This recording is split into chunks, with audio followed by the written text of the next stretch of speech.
दोस्तों, अगर आप एएसओ असिस्टेंट सेक्शनल ऑफिसर की तैयारी कर रहे हैं तो यह वीडियो आपके लिए बेहद खास होने वाला है।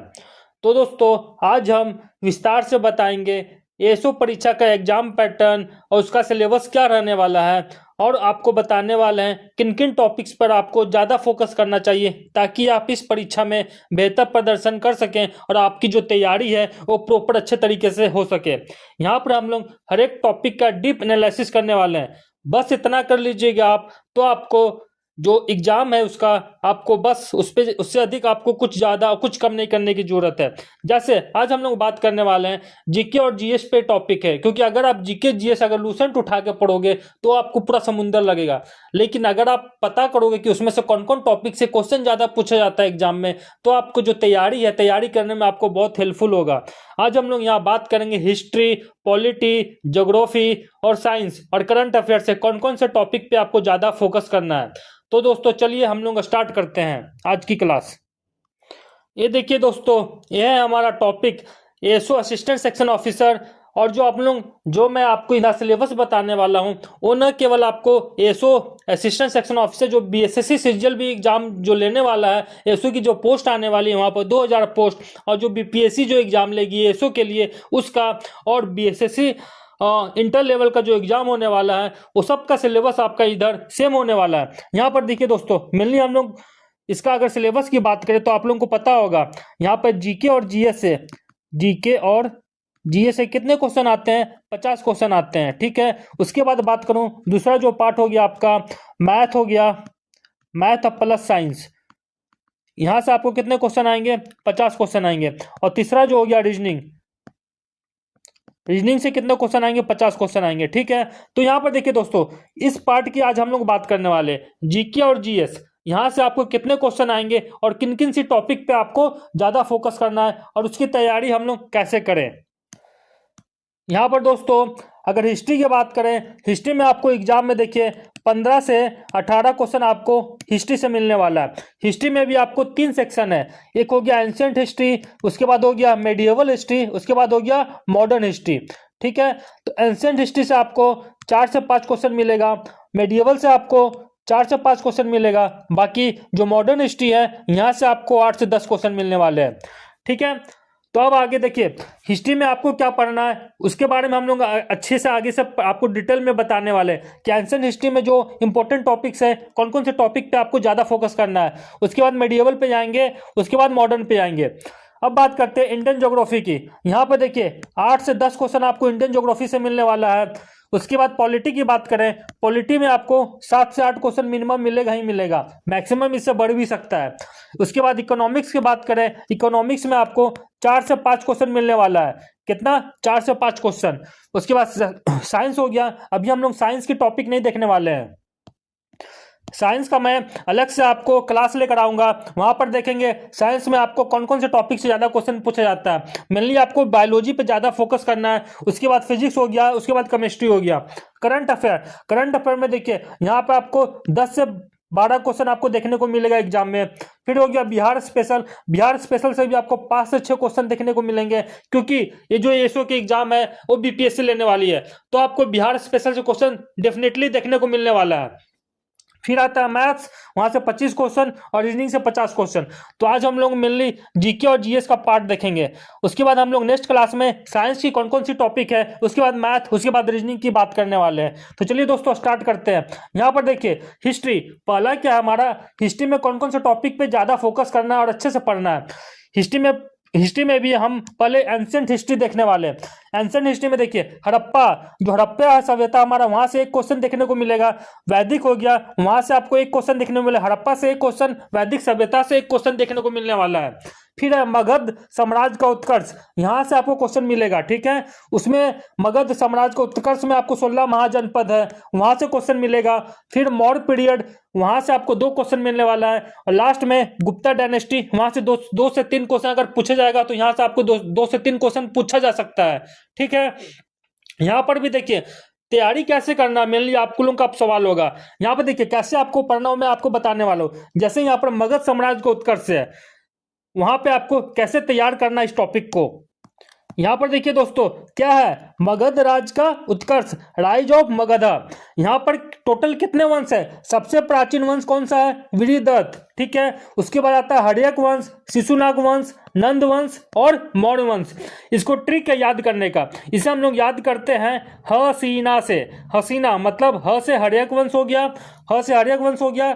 जैसे यहाँ पर देखिए हसीना लिखा हुआ है, यहाँ पर देखिए हसीना लिखा हुआ, ह से हर्यक वंश हो गया, सी से शिशुनाग वंश हो गया, ना से नाग वंश हो गया, लास्ट में कौन सा वंश आता है? मौर्य वंश आता है। मगध में सबसे पहला वंश की स्थापना किसके द्वारा की गई थी? तो विधिदत्त के द्वारा की गई थी। ऐसे आपको टॉपिक को पढ़ना है, आप कोई भी नोट्स से पढ़ते हो, आपको नोट्स पे वही क्वेश्चन, आपको जो इंपॉर्टेंट क्वेश्चन है, जो प्रीवियस ईयर क्वेश्चन है आया हुआ है, उसको वहीं बगल में नोट कर लेना है कि आपको अलग से कुछ करने की जरूरत ना पड़े, रिवीजन भी आराम से हो जाए। यहाँ पर देखिए मगध पर 5 अलग अलग वंशों ने शासन किया था। क्वेश्चन ऐसे पूछा जाता, मगध पर कितने वंशों ने शासन किया था? तो 5 अलग अलग वंशों ने शासन किया था। यहाँ पर देखिए भारत में 16 महाजनपद हुआ करते थे। इन्हीं 16 महाजनपदों में एक था मगध, जो बिहार इलाके में स्थित था। देखिए हम लोग बिहार का एग्जाम दे रहे हैं, ठीक है, तो यहां से एक क्वेश्चन तो आपको डेफिनेटली है, आपको बनने वाला है, क्योंकि अगर आप ए तैयार करोगे तो आपका उधर से बिहार स्पेशल भी तैयार हो जाने वाला है, ठीक है। यही मगध आगे जाकर भारत का सबसे शक्तिशाली महाजनपद बना। मगध वाले इलाके से ही भारत का पहला साम्राज्य की स्थापना हुई, जिसे मौर्य साम्राज्य कहते हैं, ठीक है। तो यहां से देखिए क्वेश्चन आपका बन गया। उसी प्रकार से अगर मैं बात करूं, यहां पर देखिए मौर्य साम्राज्य, मौर्य साम्राज्य में देखिए कौन कौन से मौर्य साम्राज्य के जो राजा थे। मौर्य साम्राज्य के संस्थापक कौन है? चंद्रगुप्त मौर्य। ये क्वेश्चन आपको डेफिनेटली डायरेक्ट पूछा जाता है। फिर कौन आया? बिंदुसार आए, फिर आए अशोक आए, और लास्ट में कौन आए? विधिदत्त आए। यहाँ पर देखिए पहला और आखिरी आपसे हमेशा पूछा जाएगा, मौर्य साम्राज्य के संस्थापक कौन थे? चंद्रगुप्त मौर्य, और लास्ट वाले कौन थे? विधिदत्त थे, जो अंतिम थे, ठीक है। यहाँ पर देखिए जिसे हम महाजनपद के नाम से जानते हैं, ऐसे 16 महाजनपद थी। उन्हीं 16 महाजनपद में से एक महाजनपद था मगध, जो बिहार वाले इलाके में आया था। इसी मगध में हर्यक वंश, शिशुनाग वंश, नंद वंश को लास्ट किंग घनानंद को मारकर चंद्रगुप्त नाम के व्यक्ति ने मौर्य साम्राज्य की स्थापना की थी। तो देखिए इस तरह से अगर आप स्टोरी से पढ़ोगे तो आपका ध्यान में और आपके दिमाग में फीड हो जाएगा। मौर्य साम्राज्य के संस्थापक कौन थे? चंद्रगुप्त मौर्य। लेकिन उसके पीछे स्टोरी क्या था, ये देखिए 1-2 लाइन में हम लोग लिख लिए, जहां हम लोग पढ़ रहे हैं वही हम लोग लिख लिए। तो इससे क्या हो गया, हमें हमेशा से दिमाग में ध्यान में रहेगा, ठीक है। तो यहां पर दोस्तों अभी क्या हम लोग सीख लिए, क्या हम लोग देख लिए, हड़प्पा से एक क्वेश्चन हो गया, वैदिक से एक क्वेश्चन हो गया, मगध साम्राज्य का उत्कर्ष हो गया, यहां आपको कैसे तैयार करना वो भी मैंने आपको बता दिया, 16 महाजनपद हो गया, मौर्य पीरियड हो गया, और गुप्ता हो गया। यहां पर 2 और टॉपिक है जो आपको तैयार करके जाना है। यहां से अगर एंशिएंट से पूछा जाएगा तो ये जो 2 टॉपिक है वो डेफिनेटली बहुत इंपॉर्टेंट होता है। उसमें क्या है देखिए, बौद्ध धर्म और जैन धर्म, ठीक है, एंड बौद्ध धर्म, ये जो टॉपिक है ये दोनों को आपको पढ़ के जाना है, क्योंकि यहां से भी 1 से 2 क्वेश्चन पूछे जाते हैं। अब देखिए इसको तैयार कैसे करें ये भी मैं आपको अभी बताने वाला हूं। यहां पर देखिए जैन धर्म, यहाँ पर देखिए दोस्तों जैन धर्म के बारे में बताया गया है। जैन धर्म, यहाँ पे परिचय उसका, संस्थापक और प्रथम तीर्थकर कौन थे? ऋषभ देव थे। जैन धर्म में तीर्थकों की संख्या कितनी है? 24 है। ये सब डायरेक्ट क्वेश्चन पूछा गया है, ठीक है। अब जैन धर्म में देखिए जो तीर्थकर है और उनका प्रतीक चिन्ह है, यहाँ से आपको डेफिनेट क्वेश्चन एक पूछा ही जाता है। यहाँ पर देखिए पहले तीर्थकर कौन थे? ऋषभ देव थे। उनका जो प्रतीक चिन्ह था वो क्या था? षाढ़ था। देखिए इंपॉर्टेंट क्वेश्चन ये है पहला। उसके बाद 22वां जो वेरी वेरी इंपॉर्टेंट है, 22वें तीर्थकर थे अरिष्टनेमी, उनका क्या था? प्रतीक चिन्ह शंख था, ठीक है। फिर आते हैं हमारा पाशरोनाथ, वो 23वें थे, उनका प्रतीक चिन्ह था सर्प, और लास्ट में थे महावीर जो 24वें थे, उनका सी था। और जो बाकी यहाँ पे देखिए जैन धर्म और बौद्ध धर्म से आपको इस टाइप के ही क्वेश्चन देखने को मिलेंगे। जैन धर्म में यहाँ देखिए क्वेश्चन क्या है, जैन धर्म के वह कौन से तीर्थकर है जिनका उल्लेख ऋग्वेद में किया गया? देखिए इस टाइप के क्वेश्चन आपको आएंगे। पहले तीर्थकर ऋषभ देव एंड 22वें तीर्थकर जो अरिष्टनेमी थे, उनका उल्लेख किसमें किया गया? ऋग्वेद में किया गया है। तो जब आप लोग ऐसे पढ़ोगे ना स्टोरी से और पॉइंट से, तब आपको ये चीज क्लियर होने वाला है। यहाँ पर देखिए लिखा गया पहले तीर्थकर ऋषभ देव और 22वें तीर्थकर अरिष्टनेमी, जैन धर्म के ऐसे 2 तीर्थकर हैं जिनका उल्लेख ऋग्वेद में किया गया है। और अरिष्टनेमी के बारे में कहा जाता है कि ये गॉड कृष्णा के बहुत ज्यादा घनिष्ठ संबंध हुआ करते थे, ठीक है। तो ये हो गया हमारा जैन धर्म। उसी टाइप से अगर मैं बात करूं बौद्ध धर्म के बारे में, आपको कैसे तैयार करना बौद्ध धर्म को, तो यहां पर आप लोग देखिएगा ये है हमारा बौद्ध धर्म। यहाँ पर देखिए दोस्तों, बौद्ध धर्म में देखिए संस्थापक कौन थे बौद्ध धर्म के। ये बौद्ध धर्म, हमारा बौद्ध धर्म के संस्थापक कौन थे? गौतम बुद्ध थे। उन्हें लाइट ऑफ एशिया कहा जाता है। उनका जन्म कब हुआ था? 563 बीसी में हुआ था। लुम्बिनी कपिल वस्तु कहाँ पर? ये नेपाल में स्थित है। उनका नाम क्या था? सिद्धार्थ था। प्रतीक उसे जब उनका जन्म हुआ तो उनका प्रतीक किससे हम लोग करते हैं, मतलब सिंबल क्या हो गया? कमल और साठ से। यहाँ पर वही चीज लिखी गई है। गौतम बुद्ध की जन्म की घटना को बुद्ध धर्म में कमल एंड साठ से दर्शाया जाता है। उनके पापा का क्या नाम था? पिता का नाम था सुदोधन सिंह, शाक्य मुनि के मुखिया थे। गौतम बुद्ध की मां कोलीय वंश से थी। तो इस टाइप से क्वेश्चन आपको आता है। देखिए क्वेश्चन कैसे पूछा जाता है, यहाँ पर देखिए ये सब क्वेश्चन आपको प्रीवियस ईयर में आया हुआ क्वेश्चन है। बुद्ध धर्म के संस्थापक कौन थे? तो गौतम बुद्ध थे। इन्हें एशिया का ज्योतिपुंज कहा जाता है। गौतम बुद्ध को और कौन से नाम से जानते हैं? तो शाक्य मुनि और तथागत। देखिए हम लोग यहाँ पढ़े हैं, वही क्वेश्चन आपको यहाँ पूछा गया। किस राजा के अभिलेख में यह पता चलता है कि लुम्बिनी शाक्य बुद्ध के जन्म स्थल था? तो अशोक के रुम्नीदई अभिलेख में यह पता चलता है। ठीक है। कौन महाजनपदों का संबंध बुद्ध के जीवन से था? तो कौशल और मगध, ये सब का जो संबंध था वो बुद्ध के जीवन से था। ये सब क्वेश्चन है, इस टाइप के क्वेश्चन आपको एग्जाम में आते हैं और आपको तैयार कैसे करना है मैंने आपको बता दिया। अब चलिए दोस्तों आगे बढ़ते हैं। जो मेडिएवल हिस्ट्री है वहां से आपको कौन कौन से टॉपिक को तैयार करना है। यहाँ पर देखिए दोस्तों मेडिएवल है, यहाँ पर जो मैक्सिमम जो क्वेश्चन आता है वो आर्ट एंड कल्चर से आता है। मतलब जितने भी साहित्य से जुड़ी हुई चीज है वहां से आपको क्वेश्चन देखने को मिलेंगे। उसके बाद आता है कुतुबुद्दीन ऐबक और इल्तुतमिश। कुतुबुद्दीन ऐबक हो गया, इल्तुतमिश हो गया, रजिया सुल्तान हो गया, तुगलक हो गया, जिसमें भी मोहम्मद बिन तुगलक, यहाँ से आपको क्वेश्चन ज्यादा मिलेगा। उसमें भी मनसबदारी व्यवस्था के बारे में आपको ज्यादा पढ़ना है। किस विभाग को क्या कहा जाता था, किनके पीरियड में क्या क्या बना है, ऐसे आपको तैयार करना है। यहीं से आपको इंपॉर्टेंट क्वेश्चन आपको एग्जाम में पूछे जाते हैं। यार देखो पूरा अगर सिलेबस लेकर पढ़ोगे ना तो उसमें आपको कुछ नहीं होने वाला है। आप पढ़ोगे बोर हो जाओगे, छोड़ दोगे यहाँ। लेकिन कहाँ से क्वेश्चन पूछा जाता है, अगर आप ये एनालिसिस करके पढ़ोगे तो वो डेफिनेट, अगर पढ़ोगे वहां से पढ़ोगे सेट मारोगे तो अच्छा हाँ कुतुबुद्दीन ऐबक के बारे में पूछा गया था, इनके विभाग को क्या कहा जाता था, इनके पीरियड में क्या क्या बना है। जैसे कुतुबुद्दीन ऐबक के पीरियड में क्या बना है, इल्तुतमिश हो गया, रजिया सुल्तान, तुगलक, मोहम्मद बिन तुगलक, मोस्ट इंपोर्टेंट, यहाँ से बहुत कुछ चीज बने हैं। ये सब चीज आपको लेकर चलना है, उसी तरीके से आपको तैयार करना पड़ेगा अपना सिलेबस को। अब हम बात करते हैं मॉडर्न हिस्ट्री। मॉडर्न हिस्ट्री में देखिए यहाँ पर आपको क्या करना पड़ेगा। मॉडर्न हिस्ट्री में देखिए सामाजिक और धार्मिक आंदोलन, यहाँ पर भी जो इंपॉर्टेंट पर्सन है जैसे राजा राम मोहन राय से लेके डेट वाइज आपको पूरा पढ़ना है। यहाँ पर देखिए राजा, मैं आपको आगे बताने वाला हूँ, जैसे राजा राम मोहन राय हो गया, दयानंद सरस्वती हो गए और स्वामी विवेकानंद। यहाँ पर तीन ही पर्सनालिटी के बारे में आपको पढ़ना है। जैसे मैं आपको बता देता हूँ, यहाँ पर आप लोग एक चीज ध्यान दीजिएगा। यहाँ पर देखिए दोस्तों राजा राम मोहन राय जी के बारे में बताया गया है। राजा राम मोहन राय जी का जन्म कब हुआ था? 22 मई 1772 में राधानगर बंगाल में हुआ था। उनकी उपाधि राजा की किसने दी थी? मुगल बादशाह अकबर द्वितीय ने दी थी। ठीक है। उनका मृत्यु कब हुआ था? कॉलेज ग्रीन ब्रिस्टल इंग्लैंड में 27 सितंबर 1835 में हुआ था। उसके बाद है मूर्ति पूजा, बाल विवाह और सती प्रथा जैसे रूढ़ियों का विरोध किए थे वो। तो ये जो इंपॉर्टेंट है आपको इस टाइप से आपको तैयार करना है। यहाँ पे देखिए क्वेश्चन कैसे पूछा जाता है, राजा राम मोहन राय का जन्म कहाँ हुआ और कब हुआ? तो कहाँ हुआ? राधानगर बंगाल में 22 मई 1772 में हुआ था। दूसरा क्वेश्चन क्या है, राजा राम मोहन राय को राजा की उपाधि किसने दी थी? तो मुगल बादशाह अकबर द्वितीय। देखिए जो हम लोग पढ़े हैं डायरेक्ट क्वेश्चन यहाँ पर आपको पूछा गया है। राजा राम मोहन, ये सब जो क्वेश्चन है वो बीपीएससी से प्रीवियस ईयर में आया हुआ क्वेश्चन है ये। राजा राम मोहन राय की मृत्यु कहाँ हुई थी? इंग्लैंड के ब्रिस्टल में हुई थी। और राजा राम मोहन राय का स्टैचू कहाँ लगाया गया? तो ब्रिस्टल के इंग्लैंड कॉलेज में लगाया गया है, ग्रीन कॉलेज में लगाया गया है। तो ऐसे आपको तैयार करना है। उसके बाद आता है राजा राम मोहन राय के बाद दयानंद सरस्वती जी आते हैं। यहाँ पर देखिए उनके बारे में क्या है।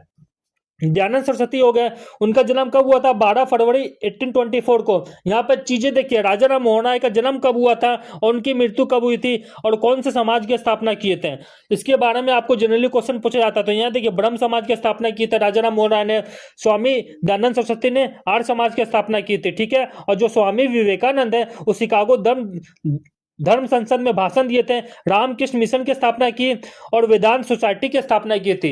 ये चीज आपको जितने भी इंपॉर्टेंट चीजें तीनों को एक जगह लिख के आपको कंपेयर करके आपको याद करना पड़ेगा, वैसे आपको ध्यान में रहेगा। जैसे दयानंद सरस्वती जी का वास्तविक नाम क्या था? मूल शंकर था। ये इंपॉर्टेंट है। गुरु कौन थे उनके? स्वामी विरजानंद थे। संस्था उनके कौन से संस्था का स्थापना किया? तो आर्य समाज का। कब किया था? 1875 में। कहाँ किए थे? बंबई में किए थे। नारा क्या था उनका? वेदों की ओर लौटो। और संज्ञा क्या दिए हो? उत्तर भारत का Martin Luther. Martin Luther America में बहुत बड़े समाज सुधारक थे, तो इसीलिए उनको इसके बारे इनका इनको ये उपाधि दी गई। क्या उपाधि दी गई? उत्तर भारत का मार्टिन लूथर। अब आगे आते हैं हमारे स्वामी दयानंद सरस्वती हो गया। अब विवेकानंद जी आते हैं। ये देखिए दोस्तों, स्वामी विवेकानंद जी है हमारे। यहाँ पर देखिए उनके बारे में क्या क्या बोलते हैं वो? संघर्ष जितना कठिन होगा, जीत उतनी ही शानदार होगी। कौन बोले? स्वामी विवेकानंद। और देखिए, उठो, जागो और तब तक मत रुको जब तक लक्ष्य की प्राप्ति न हो जाए। इनके बारे में हम लोग देखते हैं। स्वामी विवेकानंद जी का परिचय देखिए, इनके बारे में क्या बोला गया है। इनका जन्म कब हुआ था? 12 जनवरी 1863 को। 1984 में राष्ट्रीय युवा दिवस मनाते हैं इन्हीं की याद में। वास्तविक नाम क्या था इनका? नरेंद्र नाथ दत्त था। आध्यात्मिक गुरु कौन है इनके? रामकृष्ण परमहंस है। ठीक है। संन्यास खितरी के राजा अजीत सिंह ने दी थी और उन्हें उपाधि दी थी स्वामी विवेकानंद का। उनके शिष्य कौन थे? Sister Nivedita. Very very important है क्वेश्चन, हमेशा पांचों पॉइंट बहुत इंपॉर्टेंट है, तो इस टाइप से आपको पढ़ना है। उनका मृत्यु कब हुआ था? 4 जुलाई 1902 में वेल्लूर में हुआ था। सुभाष चंद्र बोस जो बोले थे आधुनिक राष्ट्रीय आंदोलन का आध्यात्मिक पिता, इन्हें बोला गया है। सुभाष चंद्र बोस ने कहा था स्वामी विवेकानंद आधुनिक भारत आंदोलन के आध्यात्मिक पिता है। तो इस टाइप से आपको ऐसे टॉपिक को तैयार करना है। तो चलिए दोस्तों आगे बढ़ते हैं। आगे कौन सा टॉपिक है? यहाँ पर देखिए दूसरा टॉपिक क्या है, इसके बारे में मैंने बता दिया। फिर है हमारा 1885 नेशनल कांग्रेस और इससे पूर्व जो संगठन थी, इसके बारे में आपको अच्छे से तैयार करके जाना है। फिर है 1905 से लेके 1947 1905 से लेके 1947 तक वेरी वेरी इंपॉर्टेंट समितियां जो बनी है एवरी मूवमेंट के बाद, उस पर अधिक फोकस करना है। और कांग्रेस के जो सम्मेलन हुए थे, किन्होंने कहां कहां आंदोलन को बढ़ाया, ये चीज आपको ध्यान में रखना है। और कौन कौन सी संगठन हुई थी, तो देखिए इसको कैसे तैयार करें मैं आपको इसके बारे में आगे बताने वाला हूं। तो आप लोग यहाँ पर देखिएगा। यहाँ पर देखिएगा दोस्तों, कांग्रेस का आरंभिक अधिवेशन, पहला अधिवेशन जो हुआ था कहाँ हुआ था? मुंबई में हुआ था। कब हुआ था? 1885 में हुआ था। दूसरा हुआ था 1886 में, तीसरा 1887 में, चौथा 1888 में और पांचवा 1889 में। उसके बाद जो इंपॉर्टेंट है वही आपको करके जाना है। फिर 12वां जो हुआ था 1896 में हुआ था। अब जो अधिवेशन हुआ था वहां पे कौन कौन सा स्थान है वो आपको याद करना है। तो देखिए इसका एक ट्रिक होता है, ब क म ई ब क। ब मतलब क्या? ब से बंबई हो गया, क मतलब कोलकाता हो गया, ब क मई, म से मद्रास हो गया, ई से इलाहाबाद हो गया, ब मतलब बंबई मतलब मुंबई हो गया और क फिर कोलकाता हो गया। तो ऐसे आपको याद करना 1885, 86, 87, 88, 89, ब क म ई ब क, ऐसे आपको याद कर लेना है। उसके बाद आते हैं जो प्रथम अधिवेशन है उसमें अध्यक्ष कौन थे? तो व्योमेश चंद्र बनर्जी थे। फिर दूसरे में दादा भाई नौरोजी थे। ठीक है, दादा भाई नौरोजी थे प्रथम पारसी अध्यक्ष बने, ये चीज आपको ध्यान देना है। और 3 बार कांग्रेस के अध्यक्ष बने थे, ये भी चीज आपको ध्यान में रखना है। तो इस टाइप से आपको पढ़ना पड़ेगा ये सब चीज। फिर आते हैं तीसरा में बदरुद्दीन तैयब जी थे जो प्रथम मुस्लिम अध्यक्ष बने थे। फिर जॉर्ज यूल हो गया, फिर विलियम वेडवन हो गया। उसके बाद जो 12वां अधिवेशन है यहाँ रहमतुल्लाह साइनी थे। तो इस टाइप से आपको मैंने ऐसे ही तैयार किया था, ऐसे तैयार करोगे तभी आपका एग्जाम निकलेगा। ठीक है, उसी प्रकार के जो पहला अधिवेशन है इंपॉर्टेंट पॉइंट देखिए वहां से भी इंपॉर्टेंट पॉइंट दिया हुआ है, दूसरा का इंपॉर्टेंट पॉइंट दिया हुआ है, तीसरा का इंपॉर्टेंट पॉइंट दिया हुआ है। तो ऐसे आपका कांग्रेस का अधिवेशन आपका तैयार हो गया। ठीक है, उसी प्रकार से अगर मैं बात करूं 1905 से लेके 1947 तक जो प्रमुख घटनाएं हैं उसे आपको कैसे पढ़ना है। जैसे यहां पर देखिएगा 1908 में क्या हुआ था? मुजफ्फरपुर के न्यायाधीश किंग्सफोर्ड की हत्या का प्रयास किया था। तो कौन किए थे? अप्रैल 1908 में बिहार के मुजफ्फरपुर जिले के न्यायाधीश किंग्सफोर्ड पर खुदीराम बोस और प्रफुल्ल चौकी ने बम फेंका था। और इसी समय प्रफुल्ल चौकी के बारे में आपको हमेशा याद होना चाहिए कि प्रफुल्ल चौकी क्या हुआ था। प्रफुल्ल चौकी ने आत्महत्या कर ली थी, परंतु खुदीराम बोस को गिरफ्तार कर अगस्त 1908 में 18 वर्ष की आयु में फांसी दे दिया गया। तो ऐसे आपको देखिए बिहार से रिलेटेड है तो एक क्वेश्चन आपको आ सकता है एग्जाम में। फिर आता है अलीपुर षड्यंत्र केस कब हुआ था? अलीपुर षड्यंत्र केस कब हुआ था? 1908 में हुआ था। तो इसके बारे में आपको पढ़ना है। यहाँ पर देखिए अनुशीलन समिति, ये भी आपको पढ़ के जाना है क्योंकि ये 1908 में हुआ था। तो उसमें कौन सी समिति थी? अनुशीलन समिति थी। और यहाँ पर देखिए एक क्वेश्चन आपको कैसे पूछा था, नासिक षड्यंत्र का संबंध किस चीज से है? ऐसे आपको नासिक षड्यंत्र कब हुआ था, ऐसे भी क्वेश्चन आपको पूछे जाते हैं। तो वो 1909 में हुआ था, उसके बाद हुआ था मुजफ्फरपुर, उससे पहले मुजफ्फरपुर में न्यायाधीश किंग्सफोर्ड की हत्या का प्रयास किया गया था। ठीक है, उसी टाइप से अगर मैं बात करूं, यहाँ पर देखिए अनुशीलन समिति, ये जो समिति है, जितनी भी समिति है आपको उसके बारे में पूछा ही जाएगा, मॉडर्न हिस्ट्री का ये पार्ट है। यहाँ पर देखिए कब उसका गठन हुआ था, इसका बंगाल विभाजन 1905 के पश्चात तीव्रता से 1905 में जब बंगाल विभाजन हुआ तभी समय अनुशीलन समिति का गठन हुआ था। इसमें बंगाल में प्रसार कहाँ हुआ था, इसके बारे में देखिए। जो अनुशीलन समिति थी वहां पे उसकी स्थापना कौन किए थे, ढाका में कौन किए थे, कलकत्ता में कौन किए थे, मिदनापुर में कौन किए थे। यहाँ पे देखिए अच्छे से क्वेश्चन लिखा हुआ है, ये जो क्वेश्चन है प्रीवियस ईयर बीपीएससी एग्जाम में आया हुआ क्वेश्चन है ये। अनुशीलन समिति की स्थापना कहाँ की गई थी, बाघा जीतन के नाम से किसे जाना जाता है, जो अनुशीलन समिति के सदस्य रहे हैं। ठीक है, उसी टाइप से अगर मैं बात करूं, यहाँ पे देखिए गदर आंदोलन हो गया, गदर आंदोलन से आपको क्वेश्चन पूछा जाएगा, गदर आंदोलन के संस्थापक कौन थे, वेरी वेरी इंपॉर्टेंट। उसके बाद आता है गठन कब हुआ, उसके बाद जो पहला आश्रम है वो कहाँ बना था, उसके अध्यक्ष कौन थे, उसके अन्य सदस्य कौन है, उद्देश्य क्या है, समाचार पत्र क्या था, गदर और हिंदुस्तान गदर। गदर आंदोलन के दौरान कौन कौन सा अखबार निकाला गया था। तो इस टाइप के क्वेश्चन आपको आते हैं। गदर आंदोलन के संस्थापक कौन थे, देखिए क्वेश्चन पूछा गया ये, गदर आंदोलन के अध्यक्ष कौन थे, ये भी क्वेश्चन आपको पूछा जाता है। तो ये सब जो है 1905 से लेके 1947 तक के बीच की घटना है। सिमिलरली अगर मैं बात करूं, यहां पर देखिए क्या है, हिंदुस्तान रिपब्लिक एसोसिएशन, इसके बारे में आपको पढ़ना है। यहां पर दो हिंदुस्तान रिपब्लिक एसोसिएशन के ही काकोरी कांड को अंजाम दिया था। देखिए यहां से तो क्या हो गया, काकोरी कांड किससे रिलेटेड है, हिंदुस्तान रिपब्लिक एसोसिएशन से रिलेटेड है। ठीक है, उसकी स्थापना कब हुई थी, संस्थापक कौन थे, सदस्य कौन थे, उसका उद्देश्य क्या था। देखिए काकोरी कांड सब पढ़ के जाता है कि काकोरी कांड में क्या हुआ था। ठीक है, लेकिन काकोरी कांड का रिलेशन किसके साथ है, हिंदुस्तान रिपब्लिक एसोसिएशन। उसका गठन कब हुआ था, अक्टूबर 1924 में। कहां हुआ था, तो कानपुर में हुआ था। अगर इस टाइप के क्वेश्चन आपको मिलेंगे तो आप कैसे करोगे, तो आपको क्या है, कंपटीशन में आपको भाग लेना है, तो आप जितने अच्छे से करोगे, रिलेट करके क्वेश्चन पढ़ोगे तो उतना अच्छा रहेगा आपको। उसी प्रकार से देखिए काकोरी कांड के बारे में बताया गया है। काकोरी कांड में देखिए काकोरी कांड का जो प्रतिक्रिया, मतलब कितने सदस्य थे, 4 क्रांतिकारियों को फांसी दिया गया और चंद्रशेखर आजाद बच गए थे। कौन कौन सदस्य थे, यहाँ पर देखिए पंडित चंद्रशेखर आजाद, यहाँ पर सब लिखा हुआ है जितने सदस्य का नाम है। यहाँ पर मैं आपको बता देता हूँ, राम प्रसाद बिस्मिल हो गए, राजेंद्र लहरी हो गए, अशफाक उल्ला खां हो गया और रोशन सिंह हो गया। काकोरी षड्यंत्र को अंजाम दिया था। तो देखिए नोट्स को ऐसा ही बनाना है, आपको अलग से कोई नोट्स मेंटेन नहीं करना है। आपके पास कोई भी नोट्स होगा उसको अलग से ही साइड में अगर कुछ इंपॉर्टेंट फैक्ट है तो वहीं पर लिख लीजिए, ताकि आप लोगों को एग्जाम से पहले रिवीजन करने में आसानी हो। तो दोस्तों ये देखिए ये पार्ट हमारा क्लियर हो गया, इसके बारे में मैंने आपको बता दिया। अब चलिए आगे बढ़ते हैं। यहाँ पर देखिए न्यूज़पेपर और पत्रिका है मोस्ट इंपोर्टेंट, यहां से भी आपको क्वेश्चन पूछा जाता है मॉडर्न हिस्ट्री का। ठीक है, सब आपको करके जाना है। कौन कौन सी घटना किसके बाद हुई यह याद रखना है। ईस्वी याद, मतलब ईयर याद नहीं भी होगा तो भी चलेगा, बट कौन पहले हुआ और कौन बाद में, ये सबसे ज्यादा इंपॉर्टेंट है। उसके बाद देखिए विद्रोह, बिरसा मुंडा विद्रोह, संथाल विद्रोह, ये आपको पढ़ के जाना है क्योंकि ये भी मोस्ट इंपोर्टेंट है, क्योंकि ये झारखंड से रिलेटेड है। तो बिहार का पड़ोसी देश कौन हो गया, झारखंड हो गया। तो यहां से आपको 1 से 2 क्वेश्चन देखने को मिलेंगे। तो इसे कैसे तैयार करना है, देखिए मैं आपको यहां बताने वाला हूं। यहां पर देखिएगा दोस्तों, प्रमुख जनजातीय विद्रोह, पहला क्या, संथाल विद्रोह कब हुआ था, 1855 से 56 तक हुआ था। उसका क्षेत्र कहां था, राजमहल से भागलपुर तक का क्षेत्र था। इसे दामिनी कोह के नाम से जानते हैं। नेतृत्वकर्ता कौन थे, सिंधु, कान्हू, चांद और भैरव, जो 4 भाई थे। तो क्वेश्चन कैसे पूछा जाता है, संथाल विद्रोह किस प्रकार का विद्रोह था, यह एक जनजातीय विद्रोह था। संथाल विद्रोह का क्षेत्र कहां था, राजमहल से लेकर भागलपुर तक की पहाड़ियां थी, यह इसका क्षेत्र था। तो संथाल विद्रोह के बारे में हो गया। सिमिलरली मुंडा सरदारी या उलगुलान विद्रोह, ये कब हुआ था, 1899 से लेकर 1900 तक हुआ था। इसका क्षेत्र कहां था, छोटा नागपुर का क्षेत्र था। नेतृत्वकर्ता कौन थे, बिरसा मुंडा थे, जिन्हें जगत पिता और धरती आबा भी कहते हैं।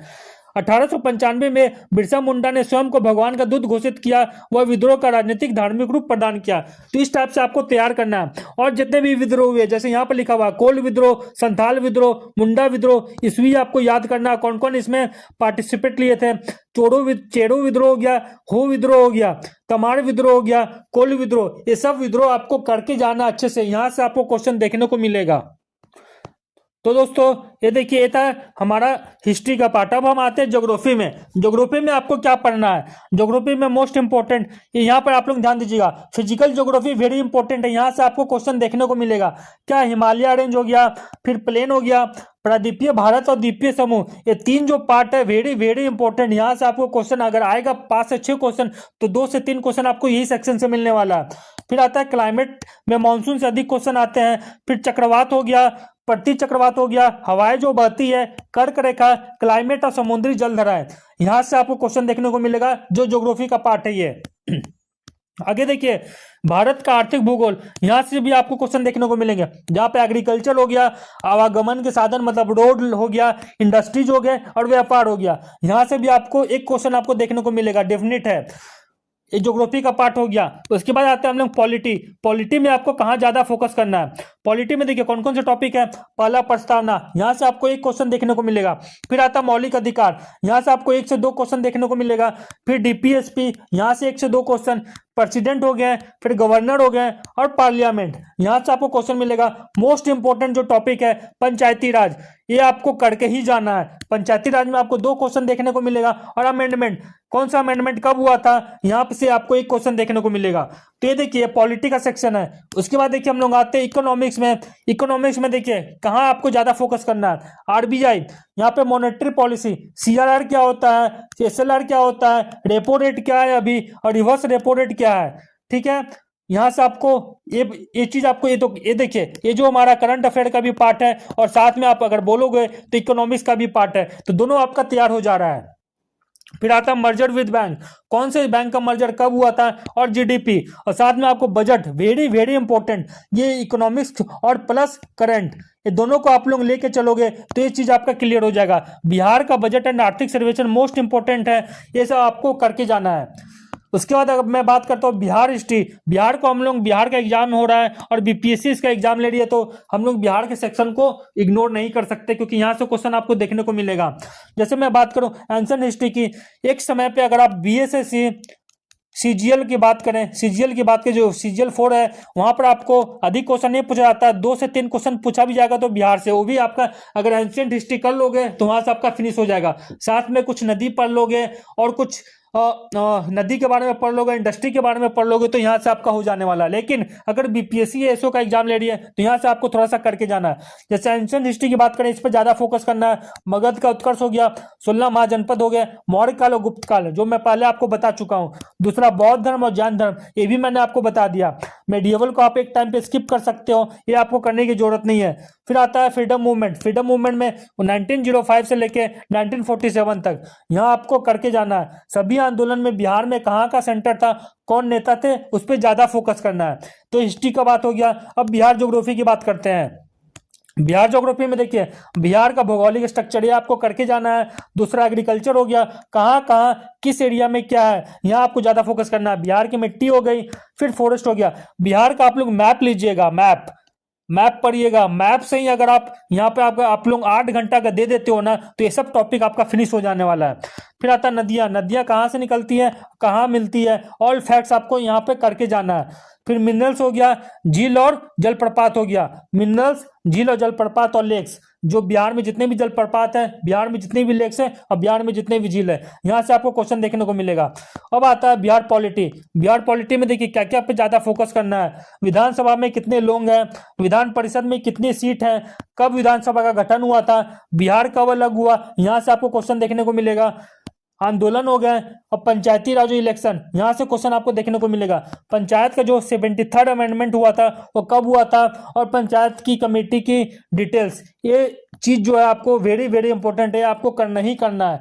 तो ये थे पूरे टॉपिक। तो दोस्तों इस बार कंपटीशन तगड़ा होगा, इसलिए तैयारी आप लोग अभी से ही शुरू कर दीजिए, क्योंकि आप लोगों को पता होगा कि अभी आने वाला है बीएसएससी सीजीएल 4, ठीक है। यहाँ पर आपको 2000 प्लस पोस्ट है। उसके बाद है Bihar inter level, inter level का जो एग्जाम है जुलाई में होने वाला है। आप लोग बीएसओ का फॉर्म भर चुके होंगे। अभी जो आ रहा है एसओ का जो फॉर्म 29 तारीख से जो अप्लाई हो रहा है, वहां पर देखिए सबका सिलेबस जो मैंने बताया आपको सबका सेम होने वाला है। आपको कुछ अलग से नहीं पढ़ना है, बस जैसे मैंने बताया, जिस प्रकार से बताया, जो टॉपिक बताया वो पहले रेडी कर लीजिए, फिर आपको टाइम मिलेगा तो कहीं और ध्यान दीजिएगा। मैं जल्दी इसकी अलग से स्ट्रैटेजी और जो साइंस हो गया, मैथ हो गया, रीजनिंग हो गया, उसकी भी सिलेबस और एनालिसिस और उसकी बेस्ट बुक का वीडियो लाऊंगा। तो अगर आप लोग चैनल में नए हैं तो सब्सक्राइब जरूर कर लीजिए। वीडियो अगर पसंद आया तो लाइक करें, कमेंट में बताइए कि कौन से GL4 का एसओ की तैयारी कर रहे हैं और उसकी वैकेंसी का वेट कर रहे हैं, और इसे अपने दोस्तों के साथ शेयर भी करें। मिलते हैं अगले वीडियो में, तब तक के लिए पढ़ते रहिए, मेहनत करते रहिए।